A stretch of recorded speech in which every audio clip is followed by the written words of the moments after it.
നമസ്കാരം. BMC news live കൊച്ചിയിലേക്ക് സ്വാഗതം.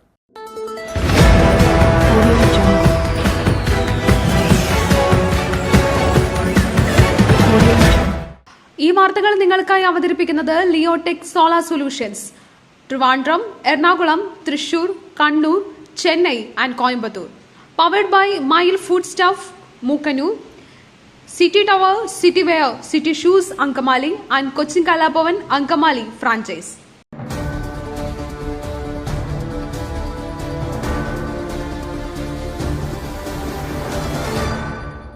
ത്രിവർണ ശോഭയിൽ രാജ്യം. ഇന്ന് 78ാം സ്വാതന്ത്ര്യദിനം. രാജ്യം ഇന്ന് 78ാം സ്വാതന്ത്ര്യദിനം ആഘോഷിക്കും. ചെങ്കോട്ടയിൽ പ്രധാനമന്ത്രി നരേന്ദ്രമോദി ദേശീയ പതാക ഉയർത്തി രാജ്യത്തെ അഭിസംബോധന ചെയ്യും. വികസിത ഭാരതം അറ്റ് 2047 എന്ന പ്രമേയത്തെ അടിസ്ഥാനപ്പെടുത്തിയാണ് ഈ വർഷത്തെ സ്വാതന്ത്ര്യദിന ആഘോഷങ്ങൾ. 6000-ഓളം പേരാണ് ഈ വർഷം സ്വാതന്ത്ര്യദിനാഘോഷ ചടങ്ങുകളുടെ ഭാഗമായി പങ്കെടുക്കുക.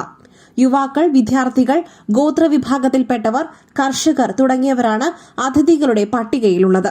പാരീസ് ഒളിമ്പിക്സിൽ ഇന്ത്യയെ പ്രതിനിധീകരിച്ചവരും ചടങ്ങിന്റെ ഭാഗമാകും. ചെങ്കോട്ടയിലെത്തുന്ന പ്രധാനമന്ത്രിയെ പ്രതിരോധ മന്ത്രി രാജ്നാഥ് സിംഗ് ആണ് സ്വീകരിക്കുക. ചെങ്കോട്ടയിൽ എത്തുന്നതിന് മുൻപ് പ്രധാനമന്ത്രി നരേന്ദ്രമോദി യുദ്ധസ്മാരകത്തിലും രാജ്ഘട്ടിലും ആദരാഞ്ജലികൾ അർപ്പിക്കും.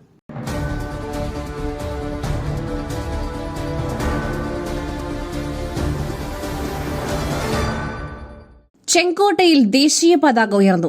2047 വികസിത ഭാരതം എന്ന ലക്ഷ്യം നേടുമെന്ന് പ്രധാനമന്ത്രി.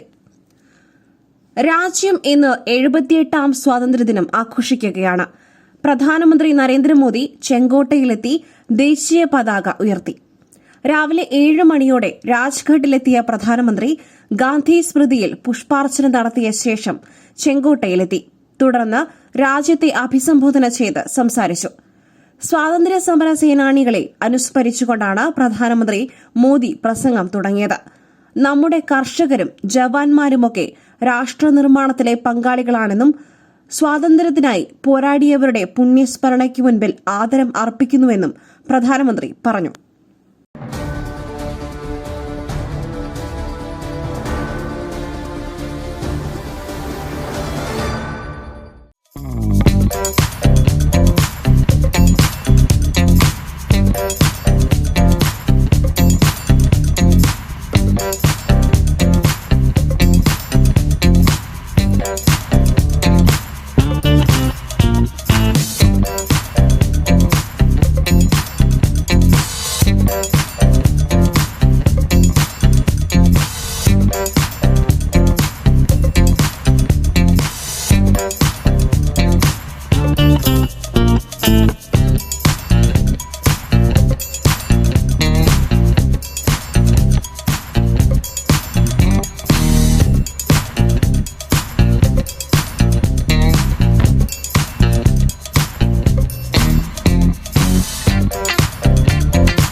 കർഷകർ ഇന്ത്യയെ സ്വയം പര്യാപ്തമാക്കി. നാരീശക്തി ഇന്ത്യയുടെ സമ്പത്ത്. രാജ്യത്തെ അഭിസംബോധന ചെയ്ത് രാഷ്ട്രപതി. സ്വാതന്ത്ര്യദിനത്തോടനുബന്ധിച്ച് രാജ്യത്തെ അഭിസംബോധന ചെയ്ത് രാഷ്ട്രപതി ദ്രൌപദി മുർമു. സ്വാതന്ത്ര്യത്തിനായി ജീവൻ ബലിയർപ്പിച്ചവരോട് രാജ്യം എന്നും കടപ്പെട്ടിരിക്കുമെന്നും ഏറ്റവും വലിയ ജനാധിപത്യ ശക്തിയായി ഇന്ത്യ മാറിയിരിക്കുന്നുവെന്നും രാഷ്ട്രപതി പറഞ്ഞു. മൂന്നാമത്തെ വലിയ സമ്പദ് ശക്തിയായി ഇന്ത്യ മാറുന്നു. കർഷകർ ഇന്ത്യയെ സ്വയം പര്യാപ്തമാക്കി. നാരീശക്തി ഇന്ത്യയുടെ സമ്പത്താണെന്നും പ്രധാനമന്ത്രിയുടെ വികസന പദ്ധതികൾ എല്ലാ വിഭാഗം ജനങ്ങളിലേക്കും എത്തുകയാണെന്നും അവർ പറഞ്ഞു.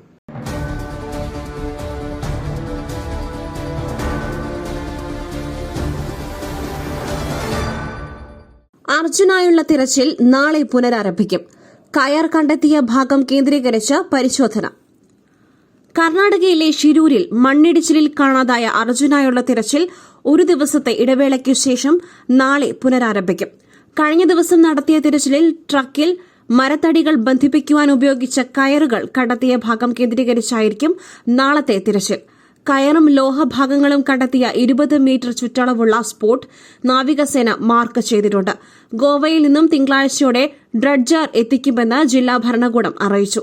പുഴയിൽ മാർക്ക് ചെയ്ത ഭാഗത്തെ മണ്ണും കല്ലുകളും നീക്കം ചെയ്തില്ലെങ്കിൽ തിരച്ചിൽ ദുഷ്കരമാകുമെന്ന് ദൌത്യസംഘം അറിയിച്ചിരുന്നു.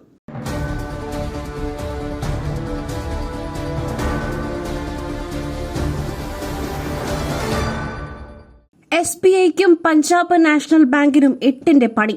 മുഴുവൻ സർക്കാർ നിക്ഷേപങ്ങളും പിൻവലിക്കുവാൻ ഉത്തരവിട്ട് കർണാടക. പൊതുമേഖലാ ബാങ്കുകളായ state bank of India, Punjab national bank എന്നിവയുമായി ഇടപാടുകൾ അവസാനിപ്പിച്ച് കർണാടക സർക്കാർ. ഇത് സംബന്ധിച്ച് ഫിനാൻസ് സെക്രട്ടറി മുഖ്യമന്ത്രിയുടെ അനുമതിയോടെ ഉത്തരവ് പുറപ്പെടുവിച്ചു. സംസ്ഥാനത്തെ എല്ലാ സർക്കാർ വകുപ്പുകളോടും ഈ 2 ബാങ്കുകളിലുമുള്ള മുഴുവൻ നിക്ഷേപങ്ങളും പിൻവലിക്കുവാനാണ് ഫിനാൻസ് സെക്രട്ടറി നിർദ്ദേശം നൽകിയിരിക്കുന്നത്.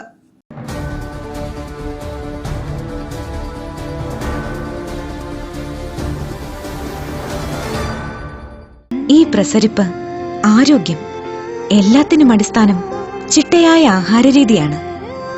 തിരഞ്ഞെടുത്ത നെല്ലിൽ നിന്നും പോഷകഗുണങ്ങൾ നഷ്ടമാവാതെ തയ്യാറാക്കുന്ന അതിവിശിഷ്ടമായ മട്ടയരി, മയിൽ മട്ടയരി. വൈറ്റമിൻസ്, മിനറൽസ്, പ്രോട്ടീൻസ്, ഫൈബർ തുടങ്ങിയവയാൽ സമ്പുഷ്ടമാണ് മയിലിന്റെ മട്ടയരി. കലർപ്പില്ലാത്ത മയിൽ മട്ടയരി ഒരിക്കൽ ഉപയോഗിച്ചവർ ശീലമാക്കുന്നു, എന്നെപ്പോലെ. മയിൽ റൈസ് ആൻഡ് ഫുഡ് പ്രോഡക്ട്സ്, ശ്രേഷ്ഠം സമ്പുഷ്ടം.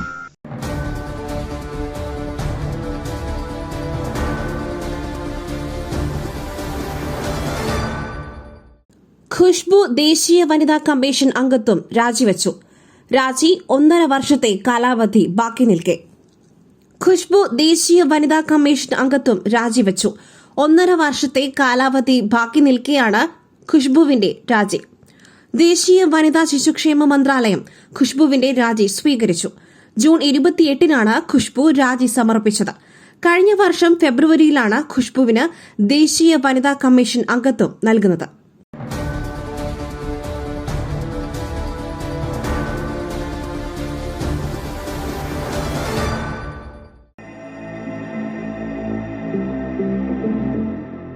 നിങ്ങളുടെ വസ്ത്രസങ്കല്പങ്ങൾക്ക് പരിപൂർണതയേകുവാൻ പുതുപുത്തൻ മോഡലുകളിലുള്ള വർണ്ണവസ്ത്രങ്ങൾ വൻ വിലക്കിഴിവിൽ 50% വരെ വിലക്കിഴിവ്. City tower NRI fest. സ്ത്രീകൾക്കും പുരുഷന്മാർക്കുമായി പ്രമുഖ കമ്പനികളുടെ പാദരക്ഷകൾ വൻ വിലക്കിഴിവിൽ. Ladies bag, school bag, travel ബാഗുകൾ എന്നിവ നിങ്ങൾക്ക് ഇഷ്ടപ്പെടുന്ന മോഡലുകളിൽ ലഭ്യമാണ്. 3000 രൂപ വില വരുന്ന ഷെർവാണി വെറും 500 രൂപയ്ക്ക്. Safari hard case trolley bag combo offer. വിവിധ വലുപ്പത്തിലുള്ള 3 വെറും 6999 രൂപയ്ക്ക്. 70% ഡിസ്കൗണ്ടിൽ മറ്റ് പ്രമുഖ കമ്പനികളുടെ ട്രോളി ബാഗുകളും. പുരുഷന്മാർക്കായി പ്രമുഖ ബ്രാൻഡുകളുടെ ഷർട്ടുകൾ, ടീഷർട്ടുകൾ, കാർഗോസ്, ഷൂസ്, ചപ്പൽസ് എന്നിവയും NRI ഫെസ്റ്റിന്റെ ഭാഗമായി ഒരുക്കിയിരിക്കുന്നു. വിദേശ യാത്രയ്ക്കായി തയ്യാറെടുക്കുന്നവർക്കായുള്ള തേർമൽ വിയർ ജാക്കറ്റ്സും ലഭ്യമാണിവിടെ. ഓഗസ്റ്റ് 15 അവസാനിക്കുന്ന NRI ഫെസ്റ്റിന്റെ ഷോപ്പിംഗ് വിസ്മയം അനുഭവിച്ചറിയൂ. City tower opposite to KSRTC bus stand, Angamaly. Our sister concern, City Wear and City Shoes, Angamali. Number 048424555555.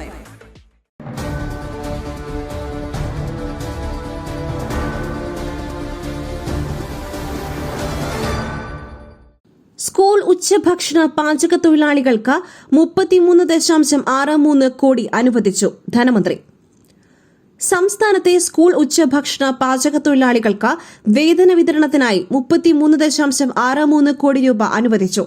13,560 തൊഴിലാളികളുടെ ജൂലൈ, ഓഗസ്റ്റ് മാസങ്ങളിലെ വേതനം നൽകുന്നതിനായാണ് തുക അനുവദിച്ചതെന്ന് ധനകാര്യമന്ത്രി KN ബാലഗോപാൽ പറഞ്ഞു.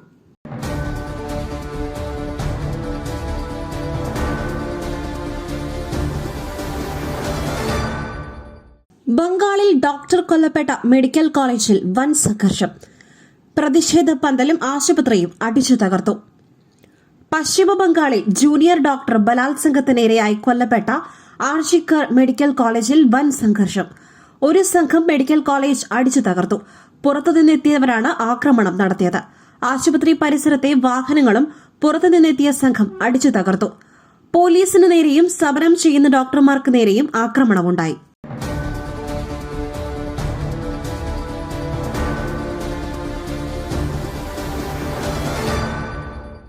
രാജ്യം വിട്ടത് 64 ലക്ഷം പേർ.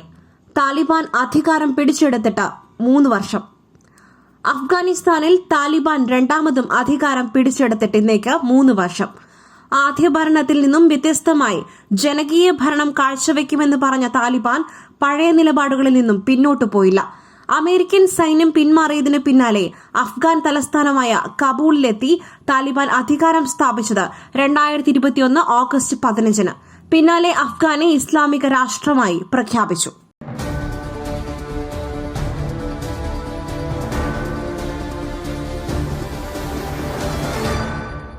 മറ്റൊരു വാർത്തയുമായി കണ്ടുമുട്ടുന്നതുവരെ നന്ദി, നമസ്കാരം.